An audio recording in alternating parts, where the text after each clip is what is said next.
project yang bagus tuh A atau seperti B dan seperti C. Project yang baik dan project yang relevan ataupun berguna bagi masyarakat tuh pada dasarnya sebenarnya akan sangat sesuai dengan konteks. Apa yang mungkin kita bagikan hari ini mungkin berguna untuk misalkan Grimo Lukas, berguna untuk pohon sagu, tapi mungkin untuk teman-teman di komunitas lain mungkin bisa saja, oh mungkin untuk tahun ini itu belum terlalu relevan. Jadi mungkin itu disclaimer sebelum kita mulai kita presentasi di hari ini. Kalau kita bicara terlalu cepat bisa dibilang. Mungkin itu saja dulu untuk perkenalan. Um, Kemudian tadi ketika Leli terima kasih untuk memulai sudah ada perkenalan, sebenarnya itu bagian pertama dari presentasi Beta hari ini, tapi Beta rasa itu sudah dimulai tadi perkenalan kira-kira apa sih yang dikerjakan, apa yang teman-teman sendiri sementara terlibat, bahkan apakah menjadi bagian dari organisasi tertentu, itu mungkin jadi pembuka yang paling aman. Slide pertama mungkin kenapa Beta memulai dengan slide ini, karena Beta yakin dan percaya teman-teman yang hadir di saat ini ataupun yang terlibat dengan kegiatan-kegiatan yang Pohon Sagu Foundation lakukan, itu semuanya karena teman-teman tuh punya keterpanggilan untuk solving isu tertentu. Bahkan tadi seperti Karut juga bilang mungkin belum tergabung di organisasi A atau B, tapi sebenarnya role sebagai pengajar itu juga dalam keterpanggilan untuk misalkan isu pendidikan atau isu pengembangan remaja anak-anak SMA. Jadi katong semua yang ada dalam ruangan ini punya topik, punya isu, punya hal yang sementara katong perjuangkan. Entah itu dalam katong punya role di kantor, entah dalam katong role di organisasi, maupun sebenarnya katong kegiatan hari-hari yang dilakukan di rumah atau di komunitas di mana katong berada. Um, Sebenarnya um, Beta rasa tidak perlu diulang kenapa Beta merasa belajar tentang membuat project yang baik itu sangat penting, karena sebenarnya kadang-kadang ketemu paling sering tuh meminta bahwa kenapa sih pemerintah sing melakukan A, melakukan B, atau kenapa sih dia ini tidak melakukan A, tidak melakukan B. Tetapi sebenarnya ada situasi di mana sebenarnya untuk solving hal tertentu atau menyelesaikan masalah tertentu yang kita lihat tiap hari itu tidak harus menjadi pekerjaan orang lain, tetapi harus bisa menjadi pekerjaan kita sendiri. Dan kadang cara kita melakukan pekerjaan itu adalah dengan cara implementasi project ataupun membuat kegiatan dalam skema baik itu kalau patut terlibat di dalam organisasi tertentu atau komunitas tertentu. Um, Pertanyaan ini tadi Beta rasa sudah dijawab, tapi Beta yakin ada teman-teman yang baru join. Mungkin kalau sekitar 1 menit atau 2 menit Beta berikan kalau teman-teman yang baru join, mungkin kalau mau type di chat box saja teman-teman dari komunitas mana dan proyeknya fokus di isu apa. Jadi misalkan komunitas A isunya lingkungan atau isunya pendidikan atau isu gender atau kesehatan reproduksi. Um, Mungkin beta tunggu 1 menit kalau teman-teman bisa sambil mengisi itu di chat box. Biar katong saling kenal juga. Bukan cuma dong kenal beta, tapi beta kembali mengenal teman-teman semua yang ada di screen. Um, Mungkin boleh teman-teman um, dong ketik mungkin dong dari komunitas apa dan komunitasnya atau fokus isunya apa, apakah lingkungan, apakah pendidikan, um, kalau mau lebih spesifik lah misalkan lingkungan adalah lingkungan misalkan isu maritim atau isu bawah laut atau sampah bisa juga Leli, oke Leli peduli literasi. Uh, ada yang lain lagi kita masih tunggu 1 menit. Yang perlu panjang-panjang cukup dong misalkan dari mana atau bahkan kalau yang tergabung di komunitas cukup dong punya nama atau isu yang dong prioritaskan. Jadi misalkan kalau sangat passionate tentang isu um, pendidikan misalkan bisa perkenalan saja dan isu yang menjadi prioritas adalah isu pendidikan.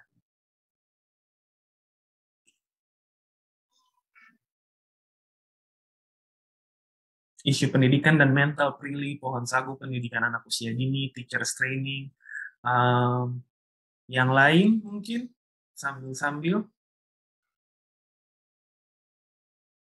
Fritz pendidikan dan konstruksi, isu pendidikan.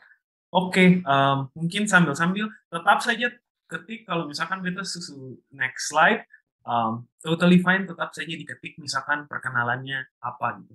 Um, Green Molucas, isu pendidikan, lingkungan, perubahan iklim. Oke, jadi secara umum sebenarnya kalau dilihat dari perkenalannya, isu utamanya mungkin pendidikan ya, terus kemudian lingkungan, kemudian kesehatan mental, dan kita yakin mungkin di luar yang teman-teman tuliskan di chat box ada isu-isu lain yang mungkin um, either belum dieksplor atau mungkin belum teringat bahwa ternyata teman-teman punya passion di isu tersebut. Um, Mungkin sekarang pertanyaan kedua dan ini kita membuka kesempatan kalau ada yang mau langsung saya usah ketik di chat box tapi langsung menjawab, that will be better. Pertanyaan selanjutnya adalah apa sih sesi hari ini tuh bilang tentang bagaimana membuat sebuah proyek yang berdampak. Um, Mungkin pertanyaan yang paling penting, pertanyaan pertama dan kedua. Apa sih definisi dampak atau manfaat bagi teman-teman? Kemudian seberapa besar dampak yang harus ditimbulkan?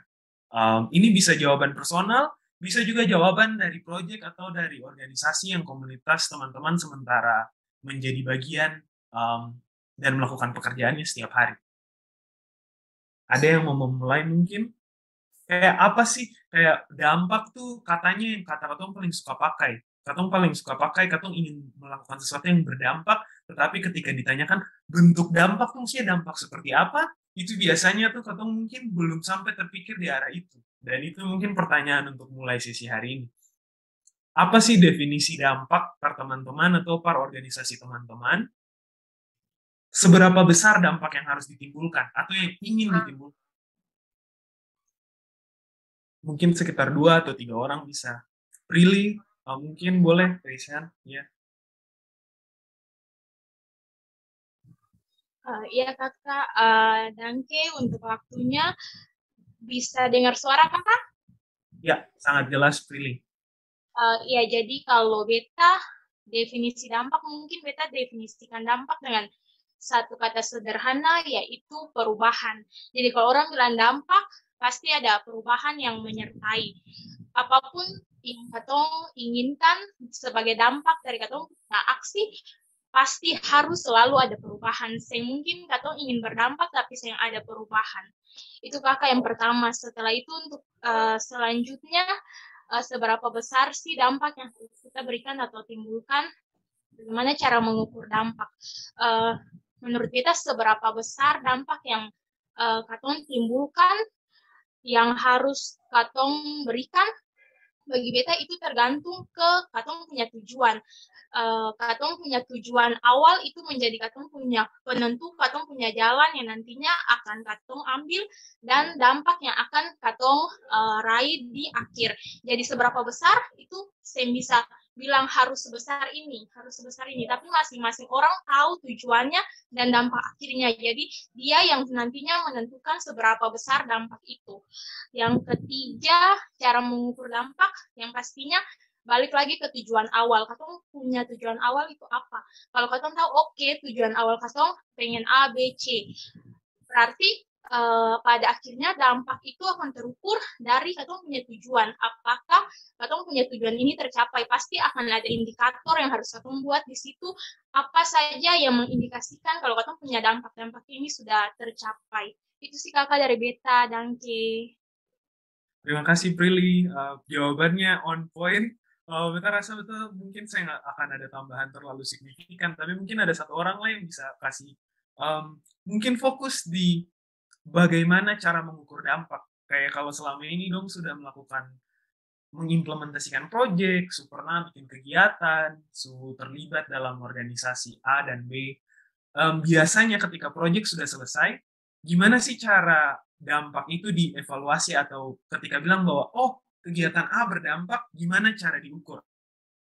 Tadi mungkin Prilly sempat highlight tips cara mengukurnya seperti apa, tapi kalau mungkin ada selain Prilly yang bisa membantu jawab nomor 3, kayak bagaimana sih cara teman-teman secara individu ataupun secara organisasi mengukur dampak yang ditimbulkan dari sesuatu yang dilakukan?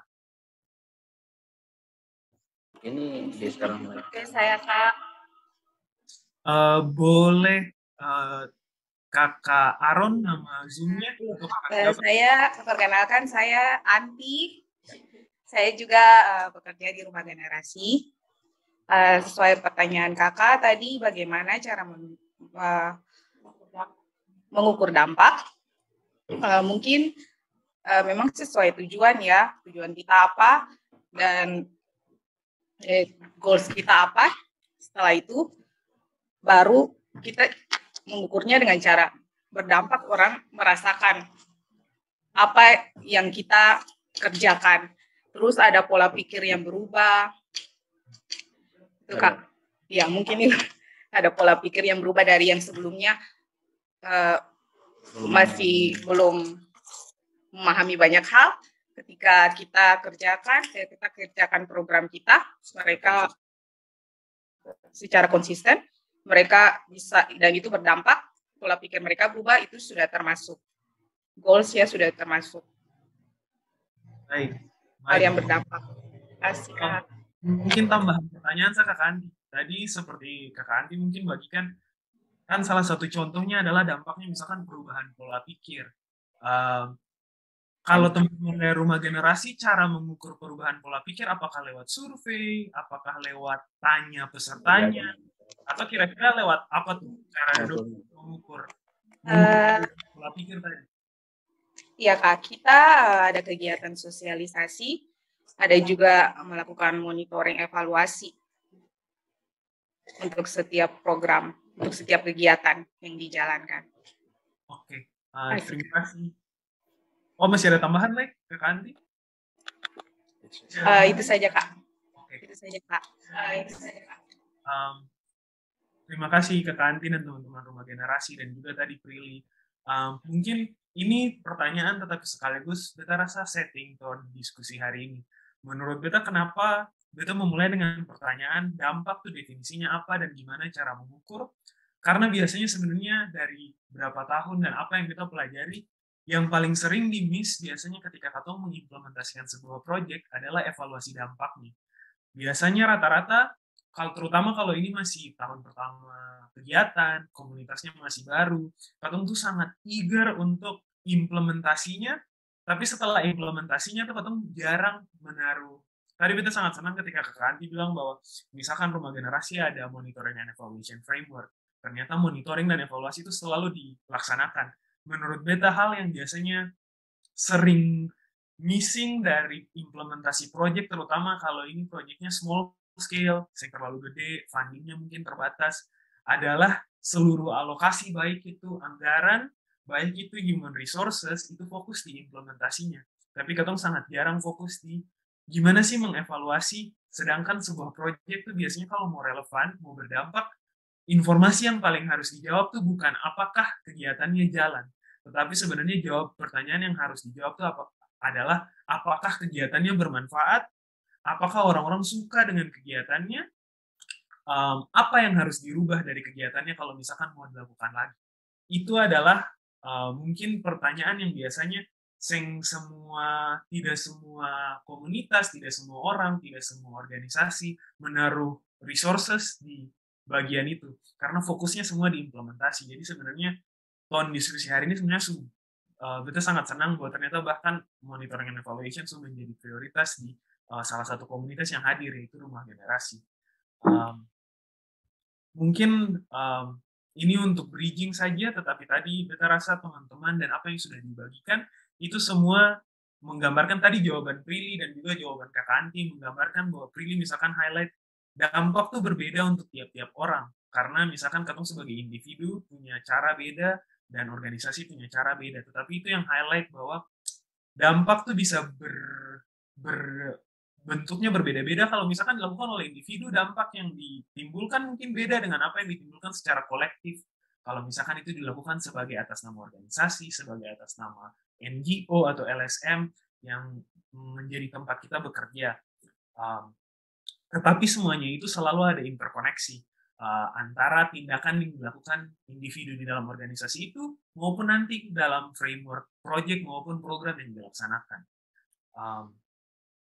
Nah ini mungkin yang sampai di sekarang lebih teknis.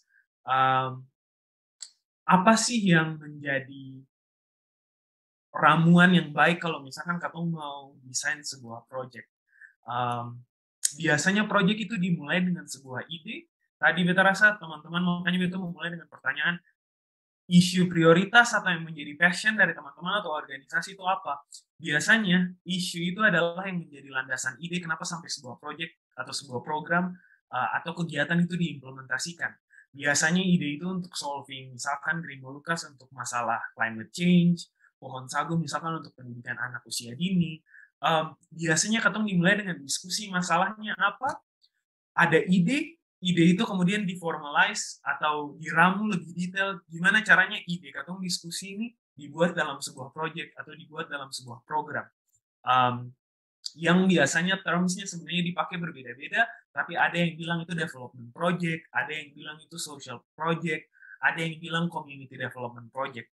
Termsnya sebenarnya sangat banyak, tetapi sebenarnya inti dari terms-terms itu sama, bahwa dia sementara menjelaskan implementasi proyek yang baik itu seperti apa, atau apa yang sementara dilakukan untuk bentuk intervensi yang katong lakukan untuk menjawab masalah A atau menjawab masalah B. Itu ide dasar ketika katong diskusi tentang social project.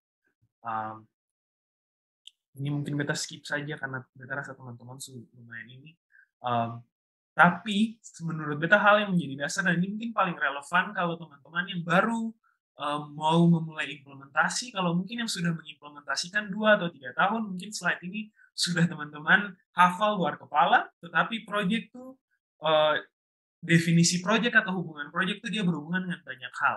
Dia berhubungan dengan biasanya diskusi ketika implementasi project adalah kita harus punya goals atau outcome atau impact yang pengen dicapai itu apa, dan biasanya kalau bisa terutama di bagian dampak pertama yang katong lakukan itu harus SMART goals-nya. Nanti slide selanjutnya bicara tentang SMART goal.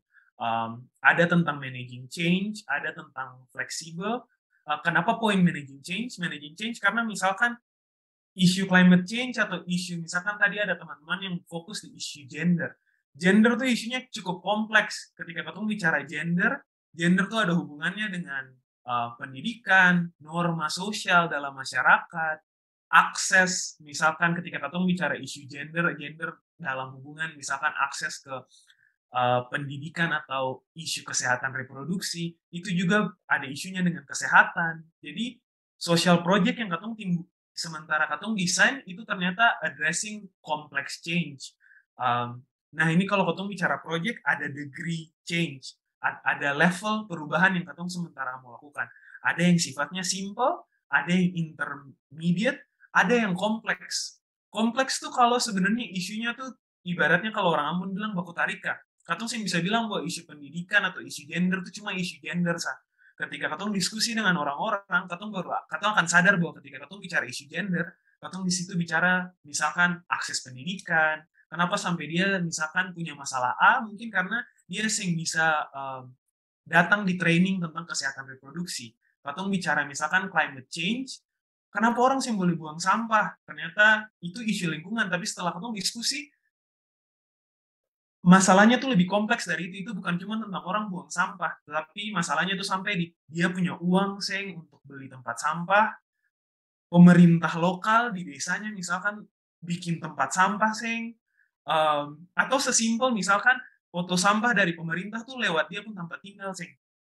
Itu contoh yang ternyata awalnya katong pikir bahwa oh proyek ini simple, solving, mencoba menyelesaikan isu A, tetapi setelah katong diskusi proyeknya itu sebenarnya mau menyelesaikan apa, katong baru sadar bahwa ternyata ini cukup kompleks. Masalahnya tuh bukan cuma tentang A, tetapi akan tuh merambat ke isu lain yang ada hubungannya. Dan itu beta rasa berhubungan dengan proyeknya. Kalau katong mendesain proyek, katong ternyata sudah sadar bahwa ternyata isu yang katong coba tackle atau coba selesaikan tuh kompleks, katong pasti mencoba sebisa mungkin dalam desain proyek itu memperhatikan hal-hal kayak gini. Jadi katong yang simplified prosesnya. Katong yang menganggap bahwa oh sudah, berarti proyek ini akan jadi kayak gini. Katong bikin A akan menghasil pasti B. Katong sadar bahwa ketika katong bikin proyek akan mungkin hasil bisa B, tapi bisa juga menuntun ke C, bisa juga menuntun ke D. Itu mungkin yang harus thinking proses yang paling penting ketika dalam desain phase dari sebuah proyek. Ini kemudian hierarki proyek. menurut beta 2 dan 3 adalah yang paling suka interchangeable. Kadang katong bingung, katong mau bilang itu program atau project sing, tetapi kalau dalam hierarki project development dan project management, biasanya yang paling kecil adalah task atau tugas, kemudian dari kumpulan tugas itu muncullah sebuah project. Satu project kalau ada project A, project B, project C, itu nanti kontribusi di program. Program itu biasanya elemen paling gede adalah berusaha menginfluence policy atau kebijakan.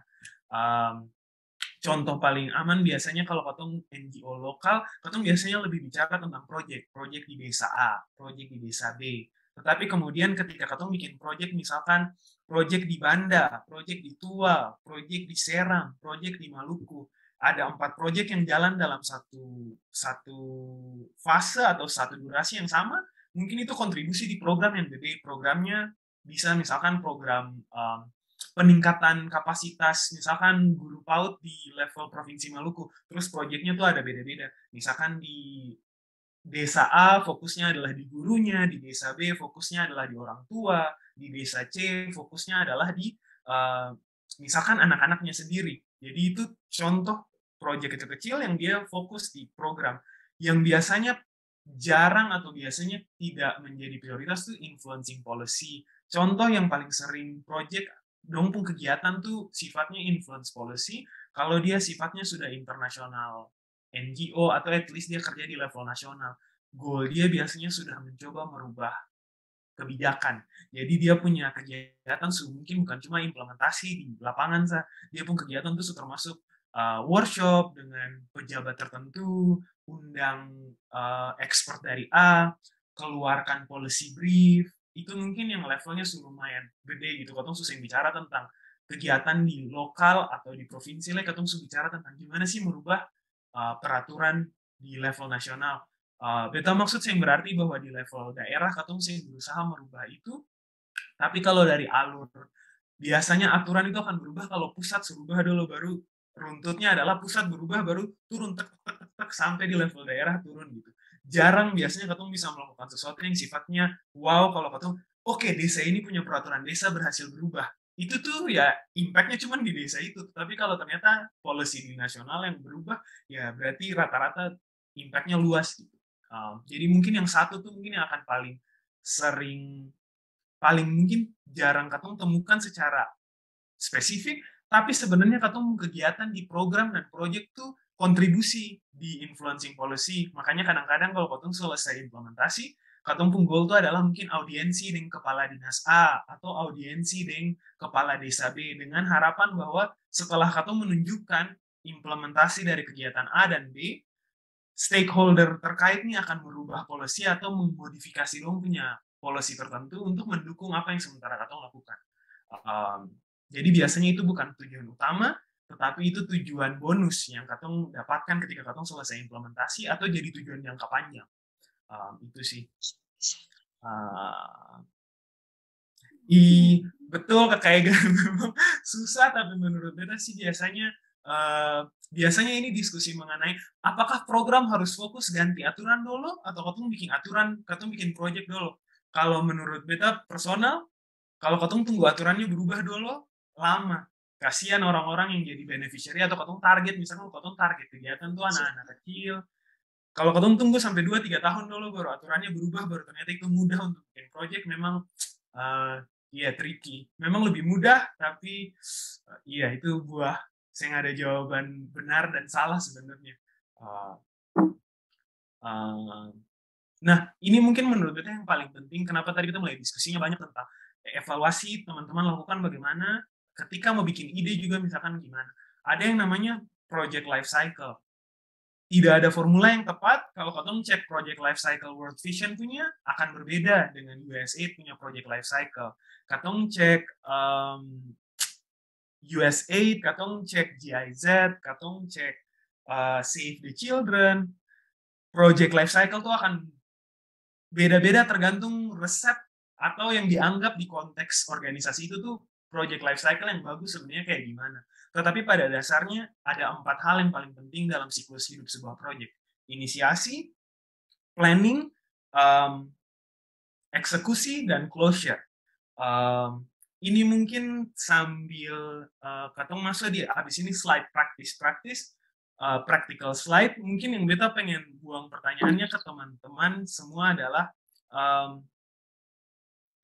kalau menurut teman-teman di antara 4 siklus ini mana sih siklus yang paling penting? Di antara 4 elemen ini, inisiasi, planning, eksekusi, closure. Kalau katong sing bisa pilih 4-4-nya, katong cuma bisa prioritaskan mana yang paling penting menurut Planning teman-teman. atau perencanaan, Kak? Kak Sapa tuh mungkin bisa bilang Kak Popi dari Rumah Generasi. kenapa, mungkin bisa berbagi kenapa Kak Popi? Ya, kenapa memilih planning dan perencanaan? Jadi bukan 4-4-nya tidak penting, tetapi perencanaan itu yang akan menentukan apa yang akan kita lakukan. Jadi kalau kita sudah melakukan perencanaan, otomatis eksekusi dan yang lain-lain itu menjadi bagian yang akan mengikuti begitu. Jadi kenapa beta memilih poin planning atau perencanaan, karena sebuah proyek atau implementasi program yang paling penting adalah merencanakannya secara matang begitu. Itu sih Kakak. Terima kasih banyak ya. Terima kasih Kak Popi. Mungkin ada yang lain lagi yang mungkin berbeda atau sama tapi mau menambahkan alasan kenapa planning?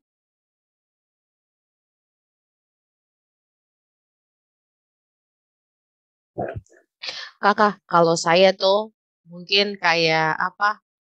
Semua penting apa ya? Soalnya kalau planning su bagus, su mantap tuh, tapi ternyata eksekusi cuman gitu-gitu aja tuh. Kak. Terus kemudian ternyata kayak akan penyelesaian juga sesuai dengan diplanningan juga tuh jadinya kayak useless gitu. Jadi kayak tahu kayak semua penting gak Pak? Bagi saya begitu. Terima kasih Kak Ega. Sebenarnya itu tadi memang pertanyaan tes aja, tapi menurut kita juga seperti tadi Kak Popi bilang juga, bukan berarti yang lain sing penting, tapi memang 4-4-nya tuh penting, tapi kalau memang disuruh memilih mana yang sebenarnya paling penting, sebenarnya memang tahap 1 dan 2 yang paling penting. Kadang biasanya yang paling sering terjadi adalah inisiasi, ide dasarnya ada, planningnya cepat, kayak planningnya instan, kayak 1 minggu 2 minggu langsung loncat ke 3. Dan menurut beta itu bukan error, tapi itu yang paling disayangkan. Karena di planning stage sebenarnya yang mendasari proyek implementasi jalan lancar. Apakah nanti katong ada monitoring dan evaluation framework untuk cek sebenarnya proyek itu relevan? Itu semua tuh didiskusikan di bagian planning stage. Kalau tidak didiskusikan di bagian situ, pasti proyeknya mungkin jalan, tapi ketika ditanyakan relevan seng, berdampak seng, itu mungkin jadinya kemis karena katong seng invest resources yang cukup banyak di bagian planning, dan planning ini termasuk risk assessment, making sure apakah katong sudah melibatkan stakeholder yang relevan, itu semua ada di bagian planning stage. Kalau katong loncat langsung diimplementasi, memang bisa saja berhasil, tapi itu tidak akan long term sebenarnya. Jadi memang kalau bisa dipilih, kalau beta biasanya bikin tahu biasanya beta seng tahu, tapi kadang-kadang kalau beta nonton berita A atau berita B, beta biasanya kadang-kadang tipe-tipe program yang kayak gini yang muncul yang beta dengar di berita nih, bisa saya itu kayak inisiasi di rumah kopi, kayak dong ini deh. Terus tiba-tiba langsung set, belum sempat resources cukup untuk planning, langsung tiba-tiba kalau dengar lah ada implementasinya gitu. Ketika ditanyakan kenapa melakukan itu atau kenapa, apa dampak yang ditimbulkan, biasanya tuh langsung kayak intinya katanya mau bikin barang ini gitu. Yang salah kayak kalau itu bisa mungkin 1-2 kali pertama, kayak itu anggap saya untuk trial boleh, tapi kalau itu menjadi kebiasaan untuk selalu yang pernah mau invest resources yang cukup di planning stage, itu memang bisa jadi justru tidak sustainable di bagian long termnya. Ya mungkin yang tadi bagian pokok itu inside jokes. Saya rasa di beberapa orang yang kita ketemu di ruangan ini kadang ketemu ada inside jokes. Iya betul. Jadi mungkin ini mungkin beta sih bisa jelaskan semua hari ini, tetapi kalau beta bisa bilang, kalau teman-teman tertarik untuk belajar project design lebih detail, kayak tadi beta bilang sebenarnya tiap organisasi dong akan punya resep caranya sendiri gimana. Kalau katong research USAID Project Design and Management, USAID punya nanti ada sekitar 80 page PDF, katong bisa baca, katong search Save the Children, katong search World Vision, masing-masing akan punya dong formula resep sendiri. Tetapi kalau secara umum, kalau mau cari misalkan project design secara umum, katong mau cari yang mana, kita rasa bisa cari dengan keyword, apakah itu log frame atau logical framework. Semoga kalau mungkin ini pertama kali dengar, bisa cari setelah ini logical framework, ada learning process, ada program logic, ada social enterprise, dan ada yang bentuk lain, ada juga yang namanya theory of change. Beta yang bilang katong harus ikut salah satu tapi menurut beta kombinasi semua tuh kadang berhasil. Tetapi kalau beta bisa sugesti, biasanya katong mulai dengan TOC dulu, theory of change, baru katong tuangkan theory of change dalam logical framework. Nanti di slide terakhir hari ini ada. Tapi again, beta yang bisa bilang bahwa mana yang paling bagus gitu. Menurut beta tergantung. Tetapi kalau goal dari teman-teman untuk bikin project adalah untuk sustainable dan dapat funding, misalkan dari funder, misalkan funder dari luar negeri atau itu dari kedutaan, beta akan selalu menyarankan go with theory of change atau log frame, karena selama ini yang beta rasakan, bahkan ketika beta sudah bekerja sampai sekarang juga, ketika beta belajar waktu S2, katong tuh punya kritik kenapa log frame tuh misalkan sing yang paling bagus. Tetapi pada prakteknya sebenarnya yang masih digunakan oleh pemberi anggaran yang katong mungkin mau dapat dong punya grant, dong masih pakai log frame lumayan banyak gitu, kayak dong belum bergerak dari logical framework. Kalau secara historis, memang karena yang menelurkan development ke negara-negara kayak katong negara dunia ketiga tuh US, lewat dong punya program USAID, yang menelurkan logical framework juga adalah USAID. Jadi memang itu mungkin menjelaskan kenapa sampai sekarang ketika katong desain project juga katong masih refer ke cara desain yang seperti itu, karena goalnya ya mungkin katong mau dapat anggaran bukan cuma dari pemerintah lokal tapi dari third party, entah itu funder seperti dari luar atau dari kedutaan atau dari source funding lain. Kalau memang tertarik yang lain bisa juga social enterprise. Kalau social enterprise mungkin jadinya katong punya intervensi project tuh lebih kayak sustainable, dalam arti katong mau coba sustain dengan dapat uang bukan cuma dari grant. Makanya nanti ada namanya SBMC, Social Business Model Canvas. Jadi katong ada project sosial, itu elemen projectnya yang katong laksanakan, tetapi untuk sustain katong kegiatan itu secara jangka panjang, bisnis modelnya yang bergerak. Jadi apakah katong jualan, apakah katong ada merchandise, misalkan pohon sagu t-shirt atau pohon sagu tumbler, misalkan itu bagian yang supaya katong tetap ada anggaran ekstra tiap tahun untuk support implementasi. Sorry kalau beta di tiap slide beta selalu bilang saya nggak ada formula yang tepat, tapi menurut beta teman-teman sendiri akan jauh lebih tahu nanti sebenarnya mau pakai model seperti apa. Apakah berharap dari funding pemerintah atau funding ketiga itu terlalu tidak sustainable, mungkin teman-teman mau bikin bisnis untuk support kegiatannya, itu juga bisa. Ini mungkin beta skip karena beta tahu potong waktu sing banyak, tetapi Kakak Ega dan Kakak Tirsa, do let me know kalau mau break dulu, karena setelah ini mungkin fokusnya cuma di slide praktis kayak gimana desain projectnya. Jadi ada 4 hal yang mungkin kita mau berbagi untuk teman-teman. 4 hal ini akan selalu bisa dilakukan baik dalam framework, logical framework, theory of change, dan lain-lain, tapi menurut beta paling dasar, menurut beta 4 hal ini yang paling harus dilakukan ketika katong mau desain sebuah project. Makanya tadi beta mungkin buka deh, kalau bisa pilih yang mana. Kalau dalam hari ini beta mungkin cuma bisa kasih resources dan informasi paling banyak di bagian planningnya. Ada 4 hal, yaitu analisa masalah, analisa stakeholder, tujuannya sebenarnya apa, dan strategi.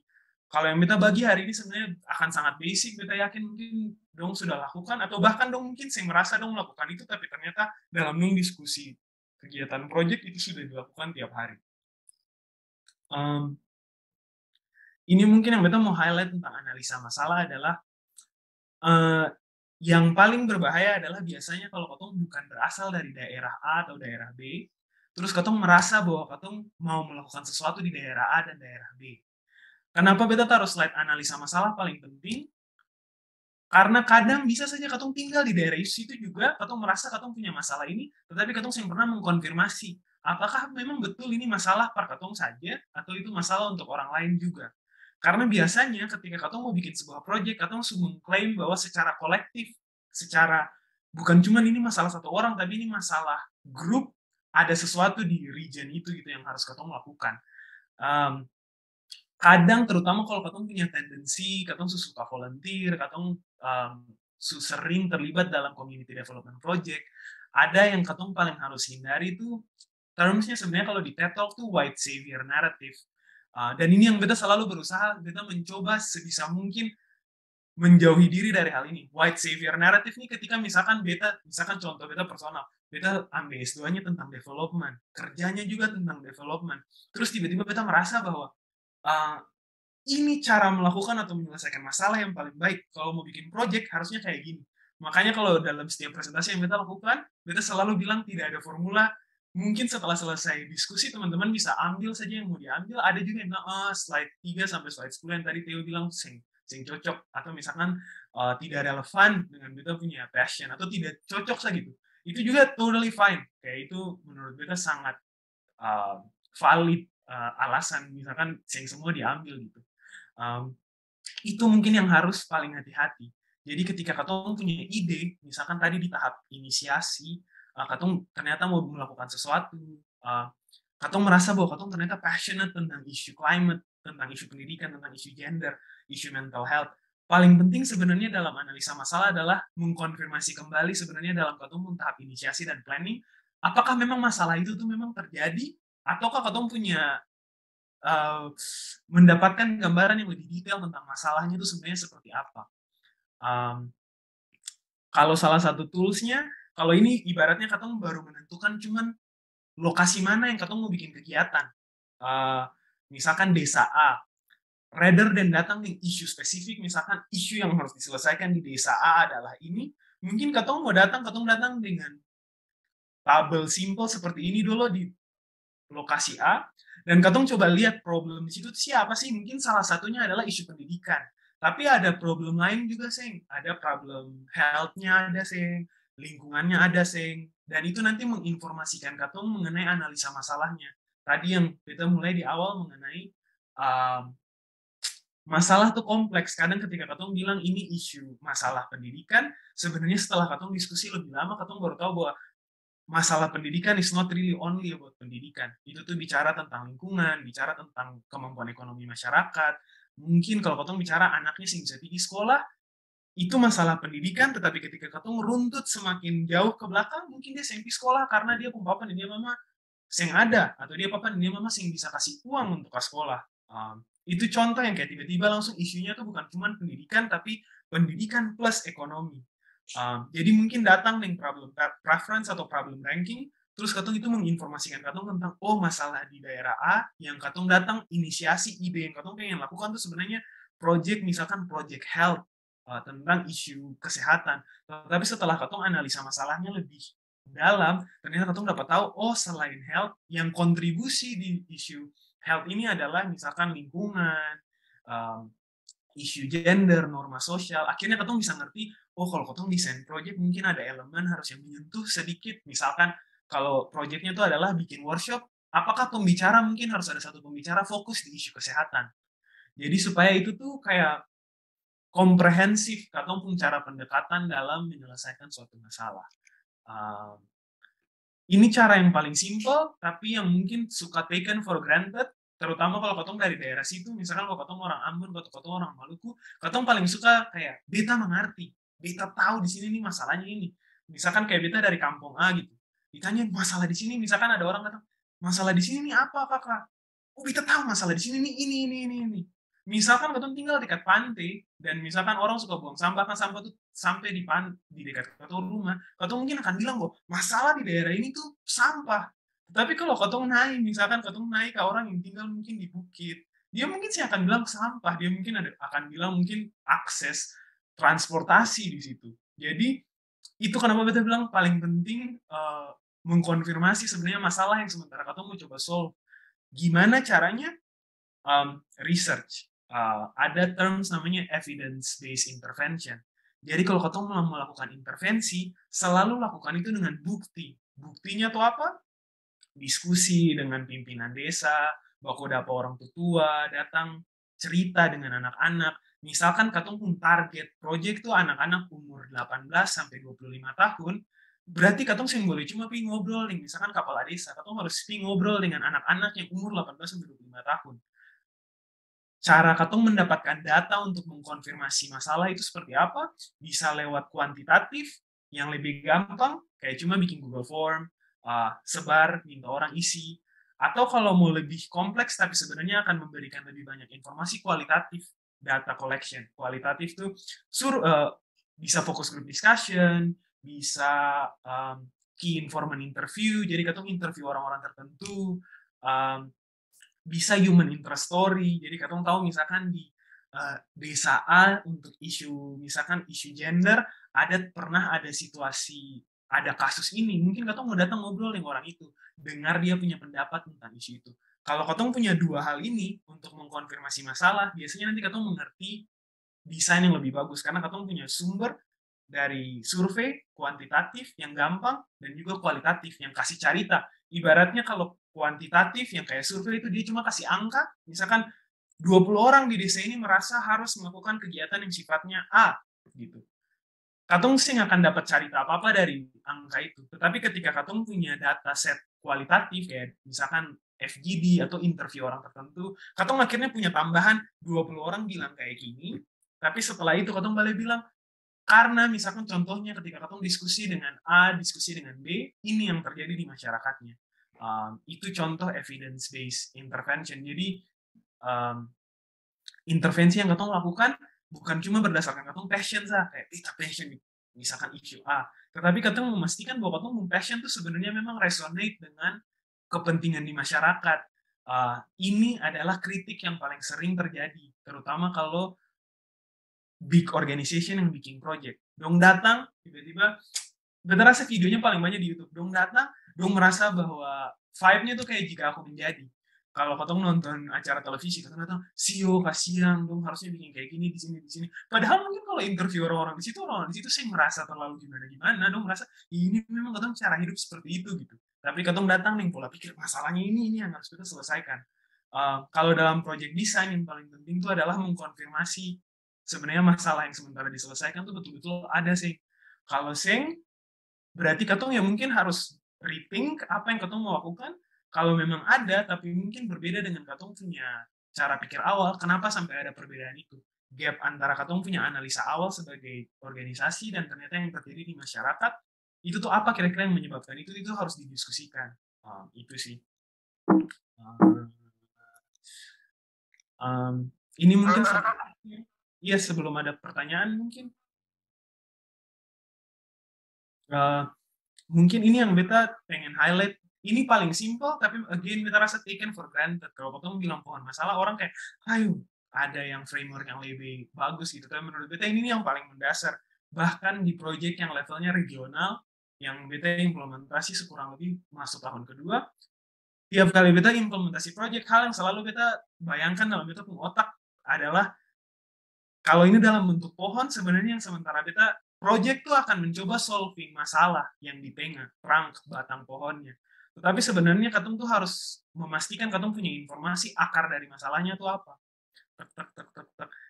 Jadi kadang kalau katong punya analisa masalahnya jelas, katong jadi dapat tahu sebenarnya projectnya ini sebenarnya dia sementara menyelesaikan apa. Dia menyelesaikan akar masalahnya kah? Dia menyelesaikan masalahnya kah? Dia menyelesaikan efeknya.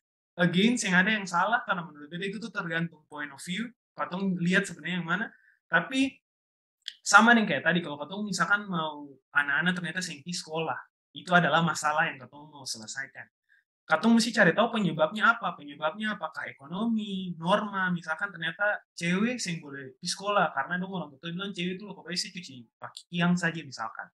Kalau ternyata akar masalahnya kayak gitu, apakah katong mau fokus cuma di dia sengpi sekolah, kalau sengpi sekolah apa katong cuma mau kasih, misalkan oh sudah katong kasih tas dan buku sengpi sekolah, ataukah project yang katong desain harus solving edukasi orang tua bahwa anak-anak mesti pergi sekolah. Itu contoh yang kayak oh iya akhirnya comprehensive approach dalam katong desain sebuah project. Jadi projectnya tuh runtut, dia menyelesaikan masalah dari akar, masalahnya sampai di efek dari masalahnya. Karena misalkan kalau dia SMP sekolah tingkat membaca rendah misalkan, kalau proyeknya tingkat membaca rendah cuma kasih buku, apakah itu memang menyelesaikan masalahnya ataukah itu cuma baru menyelesaikan di bagian ranting bahwa oh dong sing punya akses ke buku atau sing bisa baca terus katong kasih buku. Itu contoh. Jadi kayak katong melihat semuanya tuh jadi runtut. Oh iya ternyata disclaimer memang semuanya jadi terasa susah kalau katong memikirkan ini secara komprehensif, tapi itu baik karena jadinya katong mengerti mungkin yang harus diprioritaskan di tahun pertama adalah solving A dulu, tahun kedua solving B, tahun kedua C. Karena juga sing masuk akal waktu katong satu kali palu gada sama-samanya diselesaikan gitu dari akar sampai di akar ranting-ranting masalahnya katong selesaikan itu juga sing ini. Jadi itu inform katong hal yang paling diprioritaskan harusnya apa.